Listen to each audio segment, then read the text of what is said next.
Good morning students, myself Shan Patel. Today we are going to start part 6 of chapter number 11 force and pressure. जैसे कि बच्चों हमने last lecture में force के बारे में समझा, कॉन्टेक्ट फोर्स के बारे में समझा था। इसके बारे में कॉन्टेक्ट फोर्स में हमने फर्स्ट जो फोर्स था मस्कुलर फोर्स, उसके बारे में लास्ट लेक्चर में समझ लिया कि कॉन्टेक्ट फोर्स जो है कोई भी ऑब्जेक्ट के अगर हम कॉन्टेक्ट में आते हैं तभी वो फोर्स उसके ऊपर अप्लाई होता है। तो उसमें कॉन्टेक्ट फोर्स पे there are two types of contact forces. First is muscular force and second is friction force. Okay, last lecture में मस्कुलर फोर्स के बारे में तो समझ लिया। आज के लेक्चर में हम फ्रिक्शन फोर्स के बारे में समझने वाले हैं कि फ्रिक्शन फोर्स क्या है, what is friction force. Okay, see here, friction force, a ball rolling along the ground gradually slows down and finally comes to rest। यहाँ पे ऐसा बताया गया है कि एक जो बॉल है, एक बॉल क्या है, ball rolling along the ground पे धीरे धीरे रोलिंग करता हुआ आगे बढ़ रहा है। ध्यान से सुनिएगा, बॉल जो है वो ग्राउंड पे रोलिंग करता हुआ, ग्रेजुअली रोलिंग करता हुआ आगे बढ़ रहा है, बराबर। बॉल, दूसरा एग्जांपल दूं तो जब बॉलर जो बैट्समैन धीरे से अगर बॉल को स्टॉप करता है तो बॉल कैसे धीरे धीरे आगे बढ़ता है, बराबर, उसी के बारे में। Okay, and gradually slow down and finally comes to rest. तो बॉल क्या होता है, जब धीरे से मैं बॉल को फेंकूं ग्राउंड पे तो बॉल धीरे धीरे करता आगे बढ़ता हुआ जाएगा। लेकिन बॉल की जो स्पीड है, जब मैंने बॉल को फेंका फोर्स लगा के, तब जो बॉल की स्पीड थी वो धीरे धीरे कम होती जाती है। बॉल की स्पीड उतनी ही नहीं रहती। समझ में आ रहा है? यहाँ से मैं बॉल को रोल डाउन करूं, धीरे से यहाँ से मैं बॉल को थ्रो करूं तो बॉल आगे जाता जाएगा, लेकिन स्टार्टिंग में जो स्पीड होगी वो धीरे धीरे ग्रेजुअली क्या होती जाएगी, स्लो डाउन, वो स्लो होती जाएगी स्पीड। और एक टाइम ऐसा आएगा जब बॉल है वो रेस्ट पोजीशन में आ जाएगा, बॉल है वो एकदम स्टॉप हो जाएगा। समझ में आ रहा है? तो ऐसा क्यों हुआ, बॉल की जो स्पीड है वो धीरे धीरे कम क्यों हो गई, वो बाद में बॉल है वो स्टॉप क्यों हो गया। हमने तो ऑपोजिट डायरेक्शन में तो किसी ने फोर्स लगाया नहीं। समझ में आ रहा है? मैंने यहाँ से बॉल को फेंका तो बॉल धीरे धीरे आगे बढ़ता हुआ एक टाइम ऐसा आ जाता है तब जब वो स्टॉप हो जाता है। तो ऐसा क्यों हुआ, स्टॉप क्यों हो गया, ऑपोजिट है, सामने किसी ने फोर्स भी निकला तो भी वो स्टॉप क्यों हो गया, उसके बारे में समझते देखिए। When we stop pedaling a bicycle, it gradually slow down and finally comes to a stop। ये बाइसिकल का भी ऐसा ही एग्जाम्पल है। समझ लो कि हम बाइसिकल पे जा रहे हैं, मैंने बाइसिकल को 4-5 पेडल्स मैंने बाइसिकल को मारे, बाद में मैंने पेडल्स मारना स्टॉप कर दिया। समझ में आ रहा है? तो बाइसिकल क्या होगी, मैंने पेडल्स मारे तब बाइसिकल धीरे धीरे आगे बढ़ी, अभी मैंने पेडल्स मारना स्टॉप कर दिया। समझ में आ रहा है? तो धीरे धीरे बाइसिकल की स्पीड जो होगी वो क्या होती जाएगी, धीरे धीरे स्लो होती जाएगी। वो एक टाइम ऐसा आएगा जब बाइसिकल है वो क्या हो जाएगी, स्टॉप हो जाएगी, क्योंकि उसके ऊपर मैं फोर्स लगाऊंगा ही नहीं। समझ में आ रहा है? पेडल के ऊपर मैं फोर्स नहीं लगाऊ। स्टार्टिंग में मैंने 5-6 पेडल्स मार दिए तो स्टार्टिंग में उसकी स्पीड ज्यादा होगी, लेकिन धीरे धीरे बाइसिकल जैसे आगे बढ़ती जाएगी वैसे उसकी स्पीड क्या हो जाएगी, स्लो होती जाएगी। और एक टाइम ऐसा आएगा जो बाइसिकल रेस्ट पोजीशन में आ जाएगी, उसकी स्पीड 0 हो जाएगी, वो स्टॉप हो जाएगी। समझ में आ रहा है? तो ऐसा क्यों हुआ, बाइसिकल जो है वो स्टॉप क्यों होगी, सामने से किसी ने फोर्स तो लगाया नहीं ऑपोजिट डायरेक्शन में, तो वो स्टॉप क्यों हो गई। अ कार और a scooter also comes to rest once its engine is switch off. देखिए, कार हो या स्कूटर हो, अब अभी समझ लो कि उसका इंजन चालू है तो समझ लो कि कार है वो कंटिन्यूस उसकी स्पीड चालू है, बराबर। अब मैं बीच में इंजन स्टॉप कर दूं, स्टार्टिंग में इंजन चालू था तो वो स्पीड में थी, अभी मैं इंजन बंद कर दूं तो क्या होगी, कार की जो स्पीड होगी स्टार्टिंग में जब इंजन जब ऑन था तब उसकी जो स्पीड थी वो धीरे धीरे कैसी होती जाएगी, स्लो होती जाएगी। और एक टाइम ऐसा आएगा जब कार है वो अपनी रेस्ट पोजीशन में आ जाएगी, कार है वो स्टॉप हो जाएगी। समझ में आ रहा है? क्योंकि इंजन तो हमने अब स्टॉप कर दिया, बंद कर दिया इंजन, इसलिए धीरे धीरे कार स्लो डाउन होती जाएगी उसकी स्पीड, और बाद में कार एक टाइम ऐसा आ जाएगा कार क्या हो जाएगी, स्टॉप हो जाएगी। तो ऐसा क्यों हुआ? सामने से किसी ने फोर्स लगाया नहीं, कार स्टॉप क्यों हो गई? इन ऑल दिस सिचुएशन, ये तीनों सिचुएशन में जब बॉल की स्पीड स्लो हो जाती है, रेस्ट पोजीशन में आ जाता है, बाइसिकल जो है उसकी स्पीड स्लो हो जाती है, रेस्ट पोजीशन में आ जाती है, कार और स्कूटर जो है उसकी स्पीड स्लो हो जाती है और रेस्ट पोजीशन में आता है। तीनों में ऐसा क्यों हुआ? सामने से कोई फोर्स नहीं लगता तो भी वो रेस्ट पोजीशन में आता है, उसकी स्पीड स्लो हो जाती है और वो स्टॉप हो जाता है रेस्ट पोजीशन में। ऐसा क्यों? तो देखो अभी इसका आंसर हमको मिलेगा कि ऐसा क्यों हो रहा है। In all this situations no force appears to be acting on the object. इस सभी सिचुएशन में कोई फोर्स इसके ऊपर कोई फोर्स नहीं लग रहा है, बराबर, हम कोई फोर्स नहीं लगा रहे।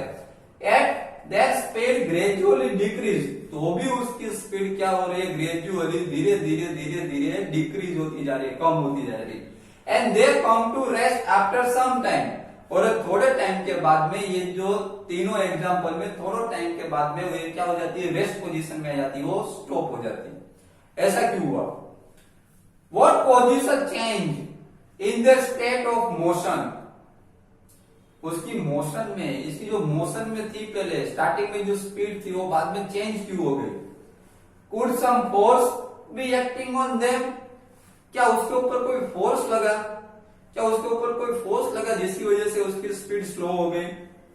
Can you guess the direction in which the force must be acting in each case? क्या बता सकते हो कि कौन सी डायरेक्शन में फोर्स लगा होगा जिसकी वजह से इसकी स्पीड है वो स्लो होती जा रही है? तो क्या हुआ होगा? इसमें कौन सा फोर्स लगा हुआ होगा जिसकी वजह से इन सब की स्पीड स्लो हो गई, वो एक टाइम पे वो रेस्ट पोजीशन में आ गए? ऐसा क्यों हुआ? See here, the force responsible for changing the state of motion of objects in all this example is the force of friction. देखिए यहाँ पे आंसर हमको मिल गया कि ये तीनों सिचुएशन में, ये जो तीनों सिचुएशन में स्टार्टिंग में ऑब्जेक्ट जो थे वो मोशन में थे, लेकिन उसकी मोशन जो है वो चेंज हो गई, धीरे धीरे धीरे धीरे उसकी स्पीड स्लो होती गई और वो बाद में वो रेस्ट पोजीशन में आ गए, स्टॉप हो गई। समझ में आ रहा है? तो ऐसा क्यों हुआ? ये सब हुआ फ्रिक्शन की वजह से। ये सब किसकी वजह से हुआ? फ्रिक्शन फोर्स की वजह से। तो मैं आपको भी ये समझाता हूँ कि फ्रिक्शन फोर्स क्या है, ये फ्रिक्शन फोर्स क्या है जिसकी वजह से ये जो मोशन में जो ऑब्जेक्ट जो थे उसकी स्पीड स्लो हो गई और एक टाइम पे वो स्टॉप हो गए। It is the force of friction between the surface of the ball and the ground that bring the moving ball to rest. देखिए ये बॉल वाला एग्जांपल लेके समझा रहा हूं कि इसमें क्या हुआ कि जब बॉल को हमने जब थ्रो किया, समझ में आ रहा है, जब बॉल को हमने थ्रो किया तब बॉल की जो सरफेस है वो, बॉल की सरफेस है वो और ग्राउंड की जो सरफेस है वो, दोनों के बीच में फ्रिक्शन लगता हुआ बॉल आगे बढ़ता है। दोनों के बीच में क्या होता है? फ्रिक्शन लगता है। याद रखिएगा, बॉल एंड जो ग्राउंड है जिसके ऊपर बॉल मूव हो रहा है, दोनों के बीच में क्या लगता है? फ्रिक्शन लगता है। फ्रिक्शन का मैं मतलब आपको समझा दूं कि दोनों के बीच में जो घिसाता है, फ्रिक्शन मतलब होता है कि घिसाना। जब बॉल आगे बढ़ता है तो बॉल और ग्राउंड के बीच में फ्रिक्शन लगता है जिसकी वजह से वो बॉल धीरे धीरे घिसाता है। समझ में आ रहा है? जिसकी वजह से उसकी स्पीड क्या होती है? बॉल की स्लो होती जा रही है। और ये जो फ्रिक्शन जो है वो ऑपोजिट डायरेक्शन में लगता है, उल्टा लगता है। जैसे कि बॉल समझ लो कि इस डायरेक्शन में जा रहा है तो फ्रिक्शन उसके ऑपोजिट डायरेक्शन में लगेगा, तभी उसकी स्पीड क्या होगी? बॉल की स्लो होगी। समझ में आ रहा है? तो ये फ्रिक्शन लगता है, बॉल के बीच में और ग्राउंड के बीच में फ्रिक्शन लगा जिसकी वजह से उसकी स्पीड जो है बॉल की वो स्लो हो गई, धीरे धीरे स्लो होती गई और एक टाइम ऐसा आया जब बॉल जो है वो रेस्ट पोजीशन में आ गया। तो समझ में आ गया, ये बॉल का जो एग्जांपल है उसके थ्रू हमने फ्रिक्शन के बारे में समझ लिया कि फ्रिक्शन किस तरीके से लगता है। ओके, तो उसी तरीके से हमें दूसरा एग्जांपल लेते देखे, सेकंड एग्जांपल के थ्रू समझते हैं। Similarly friction between the water and the boat brings it to a stop once you stop flowing. यहाँ पे ऐसा बताया, बोट का एग्जांपल लिया है कि समझ लो कि बोट जो है, बोट को हम रोइंग करते हुए आगे बढ़ते, एक बार हमने बोट को रोइंग करना स्टॉप कर दिया तब बोट जिस डायरेक्शन में जा रही है वो डायरेक्शन में धीरे धीरे बोट क्या होती जाएगी, उसकी स्पीड स्लो होती जाएगी और एक टाइम ऐसा आएगा जब बोट जो है वो स्टॉप हो जाएगी। ऐसा क्यों हुआ? क्योंकि बोट और वाटर जो है, पहले तो जब रोइंग कर रहे थे तो बोट आगे बढ़ रही थी उसकी स्पीड से बराबर, लेकिन जब रोइंग करना स्टॉप कर दिया तब उसकी स्पीड क्या हो गई, बोट की धीरे धीरे धीरे धीरे कम होती गई, डिक्रीज होती गई। एक टाइम ऐसा है जब बोट है वो स्टॉप हो गई। तो ऐसा क्यों हुआ? ये फ्रिक्शन की वजह से हुआ। तो किसके बीच में फ्रिक्शन लगा? तो बोट जा रही है ऐसे और वाटर, बोट की सरफेस और वाटर के बीच में फ्रिक्शन लगा।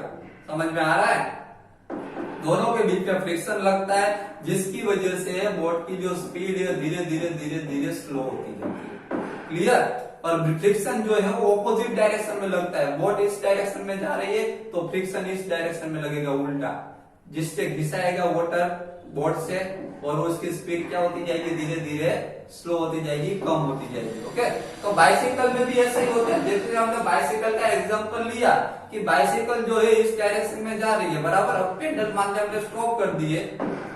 बाइसिकल में स्टार्टिंग में 5-6 पेडल मारे, बाद में पेडल मारने हमने स्टॉप कर दिया। बाइसिकल इस डायरेक्शन में जा रही है तो उसकी स्पीड धीरे धीरे धीरे धीरे स्लो होती जाएगी। किसकी वजह से? तो फ्रिक्शन की वजह से।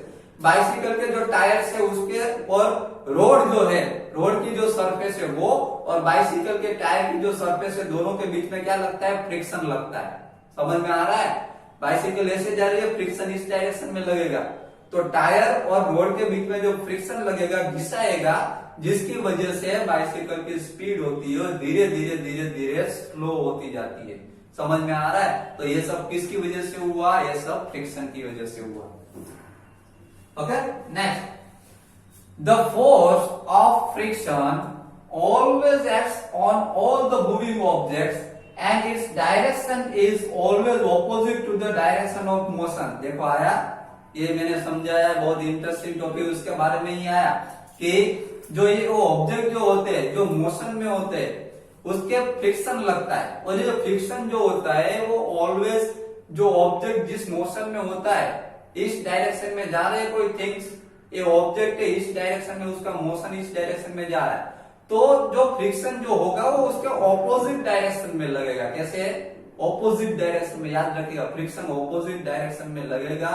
उसी की वजह से ये ऑब्जेक्ट जो मोशन में है, जो ऑब्जेक्ट, उसकी स्पीड क्या हो जाएगी, धीरे धीरे डिक्रीज हो जाएगी और एक टाइम ऐसा आएगा जब ये मोशन में जो ऑब्जेक्ट है वो रेस्ट पोजीशन में आ जाएगा। समझ में आ रहा है? तो बच्चों बहुत ही इंटरेस्टिंग है टॉपिक जो है फ्रिक्शन का, टॉपिक जो है बहुत ही इंटरेस्टिंग है। फ्रिक्शन का मतलब ही होता है कि फ्रिक्शन लगना, फ्रिक्शन लगना मींस घिसाना। समझ में आ रहा है?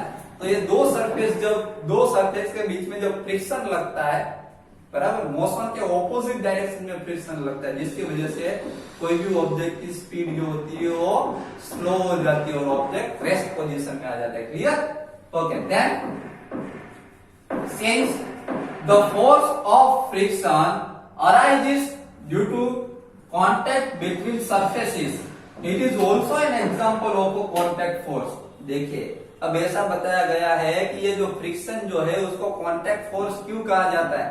लास्ट लेक्चर में मस्कुलर फोर्स के बारे में समझा था कि मसल्स जो है वो उसकी वजह से कोई भी ऑब्जेक्ट के ऊपर फोर्स लगाते हैं, मीन्स मसल्स उसके टच में आते हैं, तभी ऑब्जेक्ट के टच में जब मसल्स आते हैं तभी उसके ऊपर मस्कुलर फोर्स लगता है, इसके उसको कांटेक्ट फोर्स कहा जाता है। उसी तरीके से फ्रिक्शन में भी ऐसा ही होता है। देखिए, since the force of friction arises due to the contact between the surfaces, जब दो सरफेसेस के बीच में जब फ्रिक्शन लगता है, फ्रिक्शन जो है वो दो सरफेसेस के बीच में लगता है। समझ में आ रहा है? जैसे कि बॉल है, बॉल इस डायरेक्शन में जाता है, फ्रिक्शन उसके ऑपोजिट डायरेक्शन में लगा, तो दोनों सरफेस, बॉल की जो सरफेस है वो और ग्राउंड की जो सरफेस है वो, दोनों के बीच में जब फ्रिक्शन लगा तभी क्या हुआ, तभी ये जो बॉल जो है उसकी स्पीड जो डिक्रीज हो गई और बॉल स्टॉप हो गया। समझ में आ रहा है? तो दो सरफेस जब टच में आई, दो सरफेस जब कांटेक्ट में आई तभी फोर्स लगा ना। समझ में आ रहा है? इसलिए इसको कांटेक्ट फोर्स कहा जाता है। फ्रिक्शन फोर्स भी क्या है? कांटेक्ट फोर्स है। समझ में आ रहा है? तो बच्चों, हमने लास्ट लेक्चर में contact force, there are two types of contact force, muscular force and friction force. Last lecture में हमने मस्कुलर फोर्स के बारे में समझ लिया था, ओके। आज के लेक्चर में हमने फ्रिक्शन फोर्स के बारे में समझ लिया कि फ्रिक्शन फोर्स क्या होता है। समझ में आ गया? तो आज के लेक्चर में बस इतना ही। फ्रिक्शन फोर्स के बारे में मैंने जो भी समझा उसको एक बार फिर से इस वीडियो को आप रिपीट कर लीजिए, ध्यान से देख लीजिए, ओके। बाकी के जो टॉपिक्स जो है वो मैं आपको पार्ट 7 में समझाऊंगा। अभी पार्ट 7 में हम यहाँ पे कॉन्टेक्ट फोर्स कंप्लीट हो गया, ओके। पार्ट 7 में हम दूसरे फोर्स के बारे में समझेंगे, नॉन कॉन्टेक्ट फोर्स के बारे में, जिसमें फोर्स कॉन्टेक्ट नहीं होता तो भी फोर्स लगता है, उसके बारे में हम पार्ट 7 में समझेंगे, okay. Thank you very much.